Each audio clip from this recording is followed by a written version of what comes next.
Exercise, এগুলোকে anatomically ফ্যালেঞ্জেসিস বলা হয়। এই 14-14-28টা আপনি কিভাবে মুভমেন্ট করবেন, নিঃশ্বাস নেওয়ার সঙ্গে সঙ্গে এবং নিঃশ্বাস ছাড়ার সঙ্গে এর মুভমেন্টটা হবে।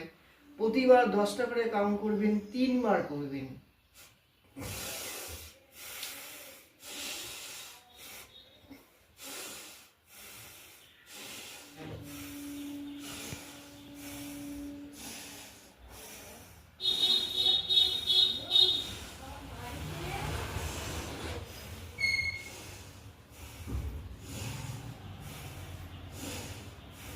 আমি 10 বার দেখালাম, কিন্তু প্রত্যেকেই 10 বার করে 3 সেট করবেন। যাদের প্রথম দিকে অসুবিধা হবে তারা 5 বার করে 3 সেট করবেন। তারপরে পরবর্তী ওয়ার্ম আপ এক্সারসাইজ হচ্ছে নিঃশ্বাস নেবেন,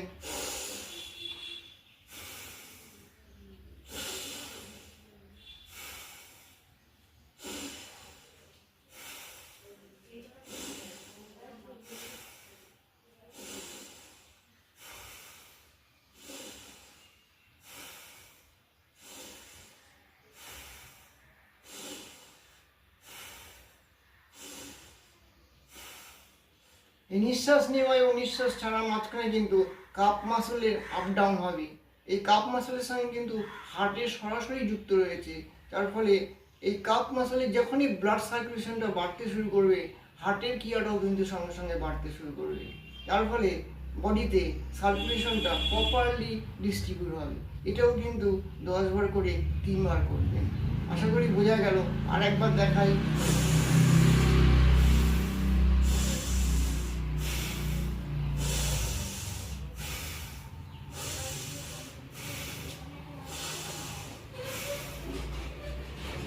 হয়ে গেল।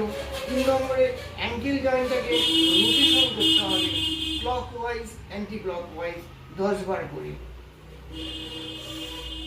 এতে নিঃশ্বাস প্রশ্বাস নেওয়ার কোনো প্রবলেম নেই, এটা নিঃশ্বাস প্রশ্বাস ছাড়াই এটাকে মুভমেন্ট করাবেন। 10 বার করে করাবেন ক্লকওয়াইজ অ্যান্টি ক্লকওয়াইজ। এতে হবে কি, এখানে যে 7খানা টার্সাল বোন আছে তাদের ব্লাড সার্কুলেশনটা প্রচণ্ডভাবে বৃদ্ধি পাবে। তার ফলে সার্কুলেশনের পরিমাণ যদি বাড়ে তাহলে হার্টটা মজবুত হবে, ফলে পায়ে দুর্বলতা চলে যাবে।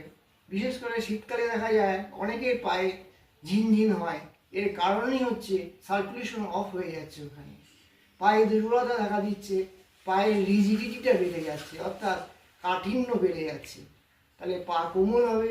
এটাও কিন্তু ক্লকওয়াইজ 10 বার করবেন।